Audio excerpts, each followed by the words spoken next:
नमस्कार, आपका स्वागत है हमारे खास कार्यक्रम हरियाणा डायरी में। इस कार्यक्रम का एक ही उद्देश्य है कि आप तक हरियाणा के हर उस विकास की जानकारी पहुंचाई जाए जो मुख्यमंत्री मनोहर लाल के नेतृत्व में लगातार किया जा रहा है। तो बने रहिए हमारे साथ और देखते रहिए हमारा खास कार्यक्रम हरियाणा डायरी।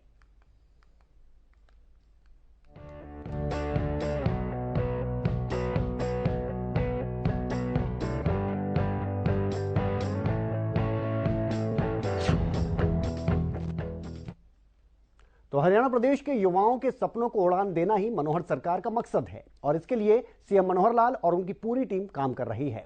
एक तरफ जहां नए साल पर सीएम मनोहर लाल 2023 में युवाओं के लिए अपना विजन साफ कर चुके हैं, तो वहीं अब आत्मनिर्भर भारत और स्वरोजगार से जोड़ने के लिए आपको बता दें, कैबिनेट मंत्री डॉक्टर बनवारी लाल ने युवाओं से एक खास अपील की है। ये रिपोर्ट देखिए।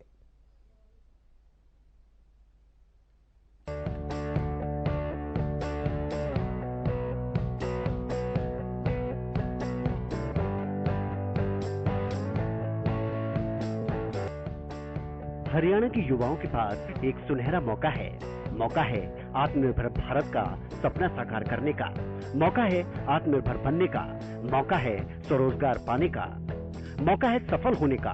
और ये मौका दिया है हरियाणा की मनोहर सरकार ने। दरअसल हरियाणा प्रदेश के युवाओं के सपनों को उड़ान देना ही मनोहर सरकार का मकसद है और इसके लिए सीएम मनोहर और उनकी पूरी कैबिनेट की टीम काम कर रही है। प्रदेश के युवाओं को आत्मनिर्भर बनाने और स्वरोजगार से जोड़ने के लिए हरियाणा के सहकारिता मंत्री डॉक्टर बनवारी लाल ने युवाओं से एक खास अपील की है। सहकारिता मंत्री डॉक्टर बनवारी लाल ने कहा, एग्रो इंडस्ट्रीज का हर हित स्टोर और वीटा बूथ स्कीम प्रदेश में काफी लोकप्रिय हो रही है और युवाओं के लिए महत्वाकांक्षी योजना है। सरकार ने 1000 हरित स्टोर एवं वीटा बूथ खोलने का लक्ष्य निर्धारित किया है। सहकारी फेडरेशन द्वारा राज्य के युवाओं को स्वरोजगार से जोड़ने के लिए वीटा बूथ एवं हरित स्टोर खोलने की बेहतर योजना क्रियान्वित की जा रही है। युवाओं को आवेदन कर इन योजनाओं का लाभ उठाना चाहिए। मुख्यमंत्री अंत्योदय परिवार उत्थान योजना का कोई भी पात्र व्यक्ति हरित स्टोर खुलवाने का विकल्प चुनता है तो डेयरी फेडरेशन द्वारा गरीबी रेखा से नीचे जीवन यापन करने वाले परिवारों के युवाओं को प्रतिभूति राशि में भी छूट का निर्णय लिया गया है। इस प्रकार बिना किसी प्रतिभूति राशि के युवा हरित स्टोर लेकर आजीविका के लिए स्थायी आमदनी का जरिया बनाकर अपना भविष्य सुखद एवं सुखमय बना सकते हैं। इतना ही नहीं, हरित स्टोर या वीटा बूथ के माध्यम से जो युवा स्वरोजगार से जुड़ना चाहते हैं उनकी सरकार मदद भी करेगी। इसके लिए सहकारिता मंत्री डॉक्टर बनवारी लाल ने युवाओं से एक खास अपील की है। सहकारिता मंत्री डॉक्टर बनवारी लाल ने कहा कि हरित स्टोर के लिए युवाओं को बैंक ऋण की सुविधा भी प्रदान की जा रही है। हरित स्टोर खोलने के लिए पात्र व्यक्ति के पास ग्रामीण या शहरी क्षेत्र में किराए या खुद का 200 वर्ग फुट का स्थान होना चाहिए। पात्र व्यक्ति की आयु 18 से 55 साल व शैक्षणिक योग्यता केवल 10वीं पास होना जरूरी है। वीटा बूथ खोलने के लिए लगभग 2,70,000 रुपए तक की लागत आती है। इसमें दुकान की रैक व पैक्ड सामान की लागत भी शामिल होती है। इस स्कीम के तहत हरियाणा एग्रो 15% और बैंक 85% ऋण प्रदान किया जाता है।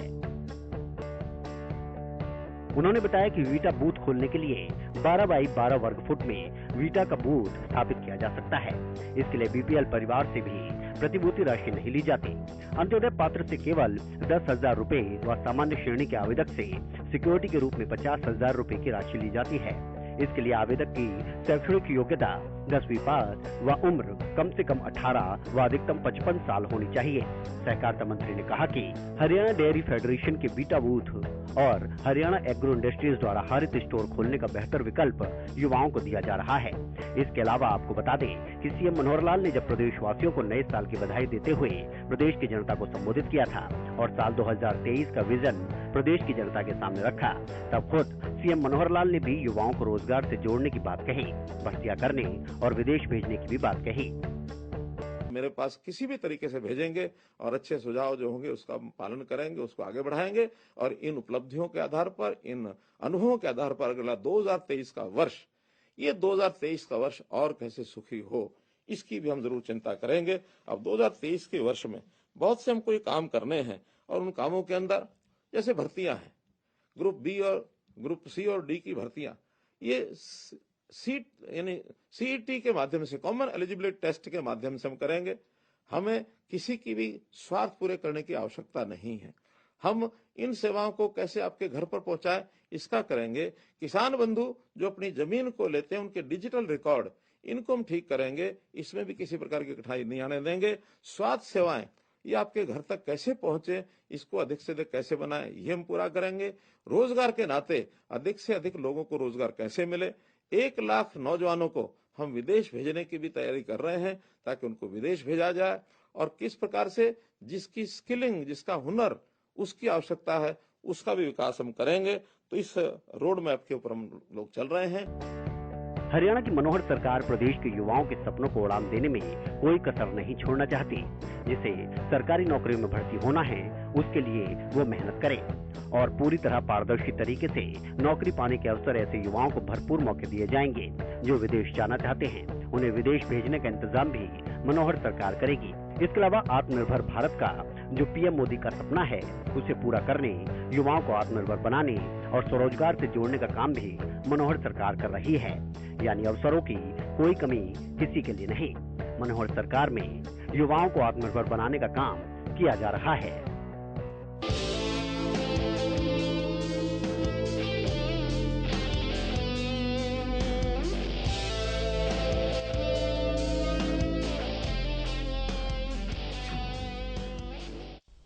तो हरियाणा के मुख्यमंत्री मनोहर लाल अपने प्रदेश की जनता को ही अपना परिवार मानते हैं और परिवार के सदस्यों को कोई परेशानी ना हो, प्रदेश का हर नागरिक खुश रहे, सरकारी काम करवाने के लिए लोगों को ज्यादा परेशान ना होना पड़े, इसके लिए लगातार प्रयास किए जा रहे हैं। इसी कड़ी में मुख्यमंत्री मनोहर लाल ने एक और बड़ा फैसला लिया, जिसके बाद सभी समान प्रकृति वाले विभागों को आपस में मिला दिया गया है, उनका विलय कर दिया गया है और इस फैसले को राज्यपाल की भी मंजूरी मिल गई है।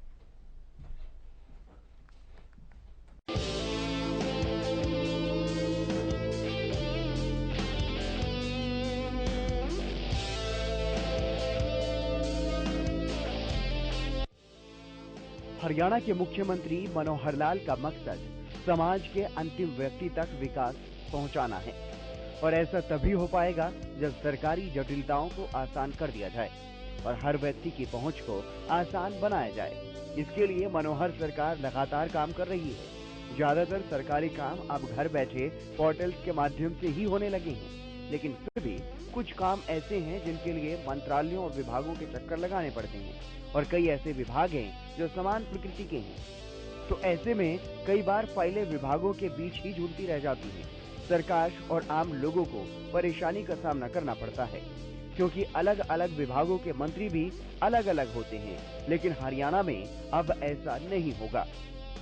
अब काम और आसान कर दिया गया है क्योंकि मनोहर सरकार में करीब 2 दर्जन सरकारी विभागों का आपस में विलय कर 1 दर्जन नए विभाग बनाए गए। समान प्रकृति के विभागों के विलय के बाद संबंधित मंत्रालयों के विभागों में भी फेरबदल होगा। मंत्रालयों के विभागों में नए सिरे से बंटवारा किसी भी समय हो सकता है। विभागों को आपस में मर्ज करने के बाद जो नए विभाग बनेंगे उनका मंत्रियों में नए सिरे से बंटवारा होगा। किस मंत्री के पास कौन सा विभाग है वो भी आपको बताएंगे, लेकिन उससे पहले आपको बताते हैं नए गठित किए गए विभागों के बारे में। हरियाणा में कई विभाग मर्ज।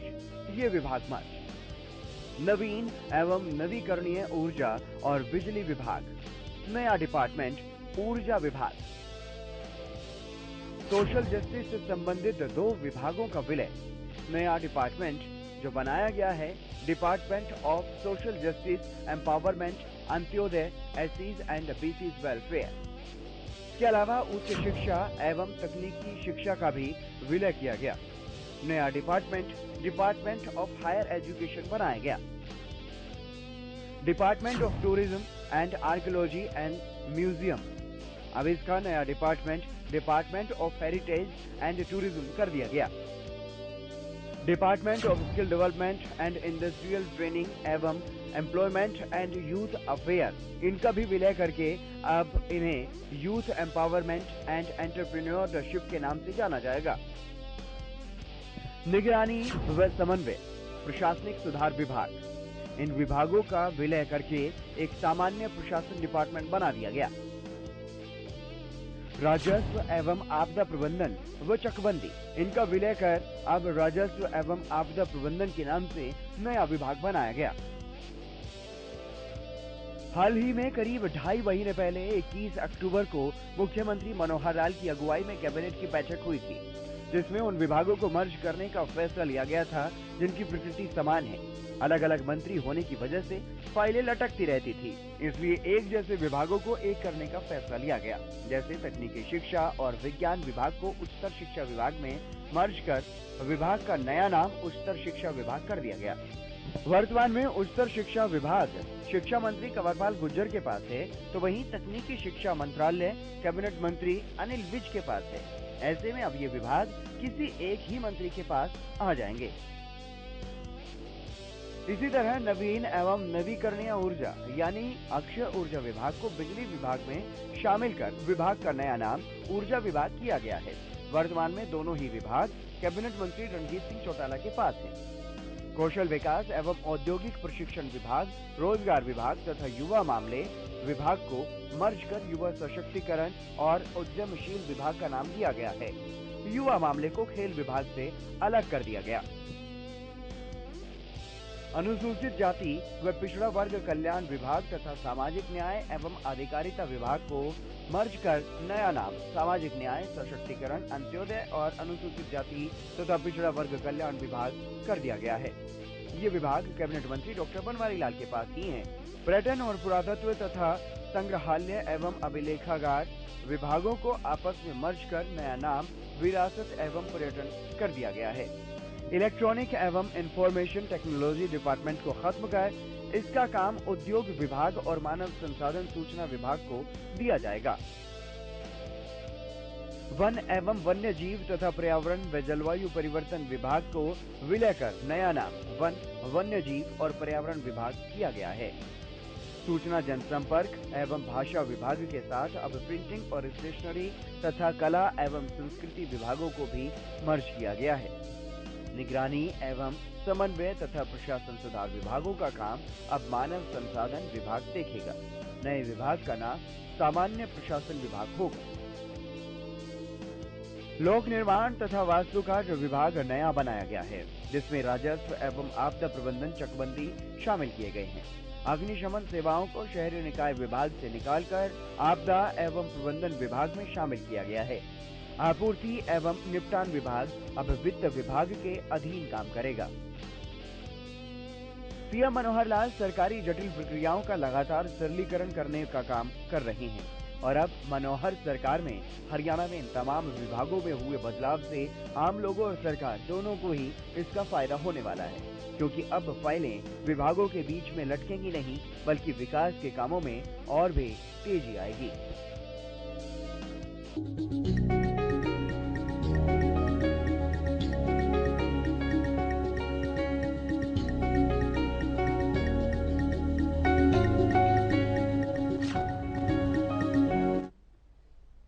और देश की पहली महिला शिक्षिका, नारी मुक्ति आंदोलन की प्रेरणता सावित्रीबाई फुले की जयंती पर देश के प्रधानमंत्री से लेकर हरियाणा के मुख्यमंत्री समेत कई बड़ी राजनीतिक हस्तियों ने उन्हें नमन किया है। ये रिपोर्ट देखिए।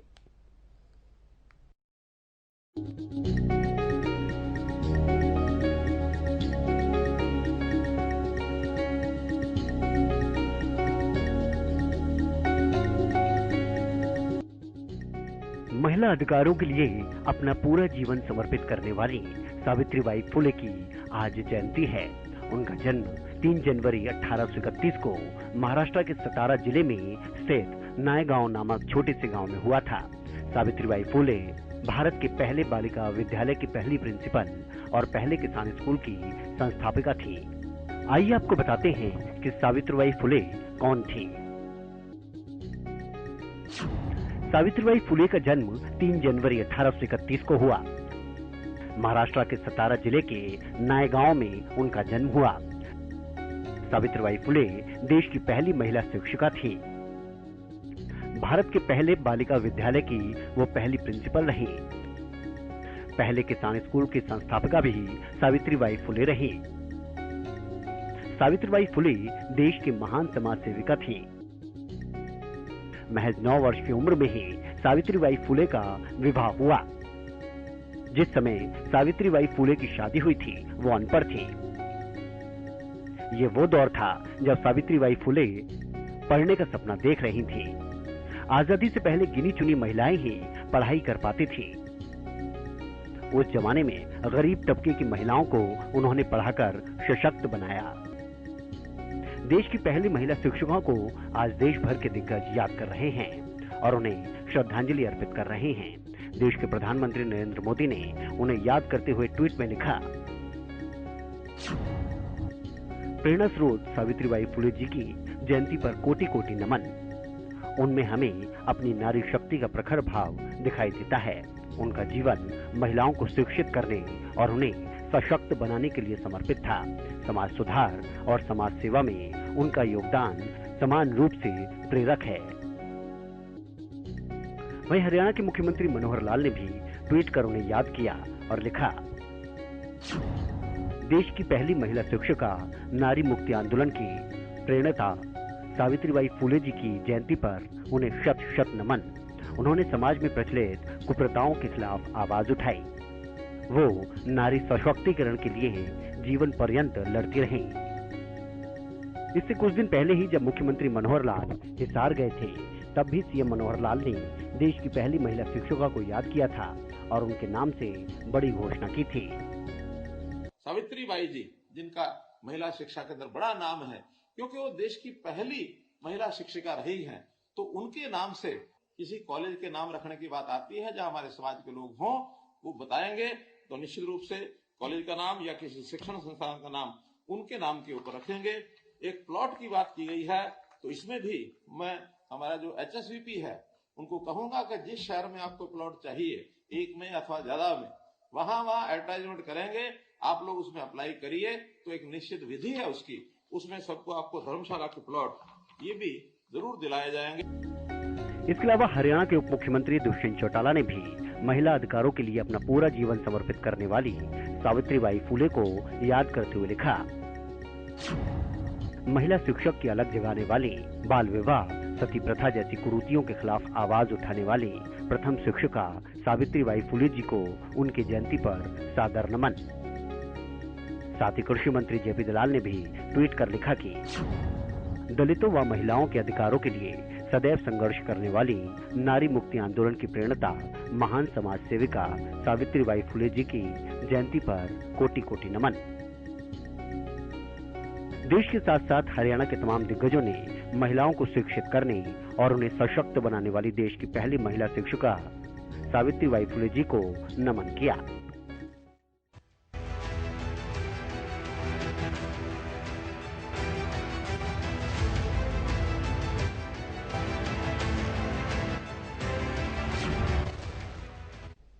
और हरियाणा सरकार के नेतृत्व में जेलों में बड़ा सुधार देखने को मिला है। साथ ही सुरक्षा को लेकर भी कड़े कदम उठाए गए हैं। अगर बात की जाए जेल मंत्री की, तो उन्होंने इस बात की जानकारी दी। उन्होंने बताया कि किस तरह से आने वाले समय में 50 और जेल ऐसी हैं जहां पर कि जैमर लगाए जाएंगे, जिससे कि जो फोन अंदर आते हैं उस समस्या को पूरी तरह से खत्म कर दिया जाए। साथ ही बिजली के मुद्दे पर भी उन्होंने खुलकर बातचीत की पत्रकारों से। उन्होंने बताया कि जिन लोगों के बिल ज्यादा हो गए हैं उनके लिए जो स्कीम चलाई जा रही है उसे 1 महीने और ज्यादा आगे बढ़ा दिया गया है। ये रिपोर्ट देखिए।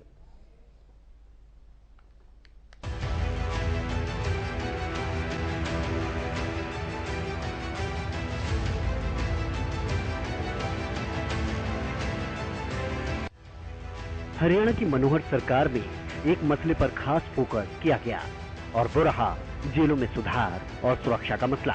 पिछले लगभग 8 सालों से ज्यादा के समय में मनोहर सरकार ने इसमें काफी सुधार किया। सरकार के साथ जेल मंत्री रणजीत सिंह ने जो काम जेलों में सुधार को लेकर किया वो वाकई सराहनीय है। जेल सुधारों पर गठित संसद की स्थायी समिति ने हरियाणा की जेलों में हो रहे सुधारों की सराहना की है। समिति के अध्यक्ष सुशील मोदी की अध्यक्षता में कमेटी के सदस्यों ने 15 नवंबर को हरियाणा के विभिन्न जेलों का दौरा किया था और जेलों में कैदियों के लिए किए गए काम और सुरक्षा के मसले पर हरियाणा सरकार की तारीफ भी की। वहीं यमुनानगर में जेल एवं बिजली मंत्री रणजीत चौटाला पहुंचे। उन्होंने जेल का दौरा भी किया और बाद में मीडिया से बातचीत भी की। जेल के मामले पर बात करते हुए रणजीत सिंह ने कहा कि हरियाणा की जेलें पहले से काफी बेहतर हैं और फोन के मामले में रणजीत सिंह ने कहा कि जो फोन जेल में आते हैं उस पर रोक लगाना काफी कठिन है, क्योंकि कोई बाहर से फोन फेंक दे तो तो उसका आसानी से पता भी नहीं लगता। लेकिन अंदर से होने वाले फोन कॉल पर जल्द ही रोक लगाने के लिए जेलों में जैमर लगाए जाएंगे। जेलों के सुधार के लिए वो लगातार प्रयास कर रहे हैं ताकि हरियाणा की जेलों में सुधार देखने को भी मिले। हालांकि उन्होंने कहा कि हरियाणा की जेलों में तो मोबाइल ही मिलते हैं, लेकिन कई जेलें ऐसी हैं जिसमें कैदी या तो सुरंग खोद देते हैं या फिर दीवार को फांदकर भाग जाते हैं और वो पुलिस वालों तक को नहीं बख्शते। लेकिन हरियाणा में ऐसा देखने को नहीं मिलेगा, जबकि अभी जैमर हार्डकोर क्रिमिनल यहाँ पर होते हैं उन जेलों में लगाए गए हैं। 50 जेलें ऐसी हैं जहाँ पर जैमर लगाना भी बाकी है। तो वहीं कैदियों द्वारा पेट्रोल पंप पर काम करने के मामले पर रणजीत सिंह ने कहा कि जो कैदी सही ढंग से पैरोल पर जाकर वापस आता है, जेल के अंदर उसका व्यवहार ठीक है, ऐसे कैदियों के लिए ये काम सरकार द्वारा किया जाता है। हालांकि अभी ये केवल कुरुक्षेत्र जेल में ही शुरू हुआ था, लेकिन अब पूरे हरियाणा की जेलों में ऐसा जल्द करने की तैयारी है। कि जेल ऐसा मंत्रालय जैसे कोई भी मनुष्य जब मिलता है तो देखता है कि जेल मिल गया। हर जेल विजिट की, आज मैंने थर्मल भी विजिट करा। जब मैं आया तो यहाँ मेरे वर्कर से भी मिला, मैंने थर्मल भी विजिट करा, मैंने जेल भी विजिट करा। तो आप बताइए, इतनी बड़ी जेल, 70 एकड़ में जो जेल हो, 100 एकड़ में जेल हो, जिसकी बाउंड्री लाइन कितनी दूर है, कोई भी मोबाइल ऊपर से अंदर फेंक सकता है। हमारे यहाँ जेलों में कभी कभार मोबाइल तो मिला है, बाकी जेलों में नाम नहीं लूँगा स्टेटों का, जहाँ ये होते हैं कि अंडरग्राउंड सुरंग उड़ा के कैदी बाहर भाग गए, दीवार से फांस के बाहर चले गए, बाहर इनकाउंटर करके पुलिस वालों को मारे, कैदी छुड़ा के लेके गए। हमारी जेल में आज तक ऐसा नहीं है। इतनी बड़ी जेल में मोबाइल तो एक कोई भी आदमी अंदर ले सकता है। जेल में भी सब ऑनेस्ट हो रही है, सारी रजिस्टर हो रही है, वहाँ भी कोई स्टाफ नहीं मिला। जैमर लगे हैं। अब जो हम एक रोहतक में जेल बनाने जा रहे हैं, सभी जेलों में जैमर लगे हैं। वो हाई सिक्योरिटी जेल होती है। पूरे नॉर्दर्न इंडिया में एक मॉडल होगा जिसमें 50 जैमर लगे होंगे और उसकी दीवारें भी बनी होंगी। उसमें हम 3 सिक्योरिटी टायर कवर कर रहे हैं, जिसमें आईटीबीपी का भी होगा, जिसमें सीआरपी का भी होगा, हमारी भी होगा, जिसमें एक बार जो पार्टी घूम गई वो दोबारा उसमें नहीं आएगी, ताकि कोई आपस में नेक्सेस नहीं बन सके। कोई उसमें जो टॉप हार्ड क्रिमिनल है उस जेल में हम रखेंगे।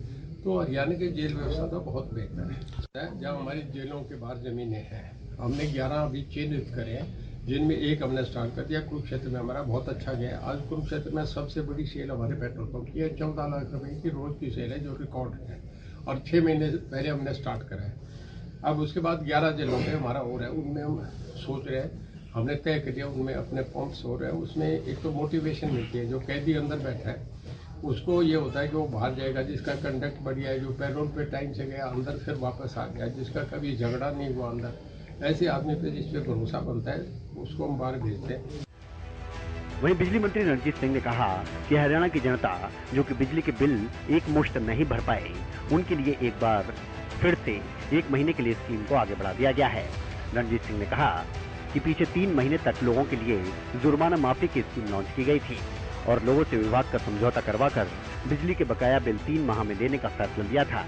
हालांकि बीच में चुनाव आते ही ये स्कीम रोक दी गई थी, लेकिन अब 1 जनवरी से 30 जनवरी के लिए ये स्कीम आगे बढ़ा दी गई है। वहीं प्रीपेड बिजली के मीटर के बारे में रणजीत सिंह ने कहा कि 10 लाख प्रीपेड मीटरों के ऑर्डर लिए गए थे और ये स्कीम आम लोगों को काफी राहत आई थी। इस स्कीम के तहत लोगों के मन का वहम भी समाप्त हो जाएगा, जो बिजली के मीटर तेज दौड़ने की बात कहते हैं। 10 लाख बिजली के मीटर पूरे होते ही हरियाणा में 20 लाख और मीटर लगाने का काम जल्द ही किया जाएगा। तो उन दिनों में लोगों के कनेक्शन कट गए, कई महीनों के बिल आ गए। उन्हें कहा कि भाई कोविड का सारा पैसा जो सरकार जो माफ कर दो, बेसिक अमाउंट वो करो और उसको भी 3 किस्तों में भरो। हमारा रेवेन्यू आ गया, हम उसे बढ़ाते जाते 70,000 हो गया, 80,000 हो गया। आना कोई था नहीं, अगले का मीटर अगले ने चोरी करके फिर बिजली चलानी। तो एक बढ़िया समझौता कर, जो एक इंस्टॉलमेंट में भरेगा उसको हम 5% और बेसिक अमाउंट से भी लेस कर देंगे। ऐसा हमने 4 स्टेशन चुने हैं, गुड़गांव, आपका करनाल, फरीदाबाद, पंचकुला। उसमें हमने करा है कि पहले 10 लाख मीटर हमने ऑर्डर करे, जिसमें से अभी तक 5 लाख के करीब लग गए। उसमें यह है कि जब आप घर से बाहर जाए अपना ऑफ करके चले जाएं, जब आए तो अपना ऑन कर लें। उसमें टोटल ट्रांसपेरेंसी है, कोई नहीं, हमारे हेड ऑफिस से भी हर मीटर को जांच चेक करना चाहिए, हम कर सकते हैं, सामने सारी चीज़ उस पर है। और उसमें कई और ऑप्शन है। तो लोगों में ये हो गया कि जो लोग कहते थे कि घोड़े की तरह दौड़ता है, तेज दौड़ता है, मीटर दौड़ता है, वो अपने आप ही अफवाहें खत्म होगी। लोगों को सामने आ गया कि इतना बिल इतना बार 10 लाख हमारे 5 लगे। अगले जब ये कंप्लीट हो जाएगा तो हम 20 लाख और देने जा रहे हैं। इससे पूरे हरियाणा में अभी तो 4-6 चुने, फिर सारी जगह लगे। एक तरफ जहां बिजली बिलों को लेकर हरियाणा सरकार लगातार आम लोगों को राहत देती रही है, तो वहीं दूसरी तरफ हरियाणा की जेलों में हो रहे सुधार और अभेद सुरक्षा को लेकर भी हरियाणा सरकार की चौतरफा तारीफ की जा रही है।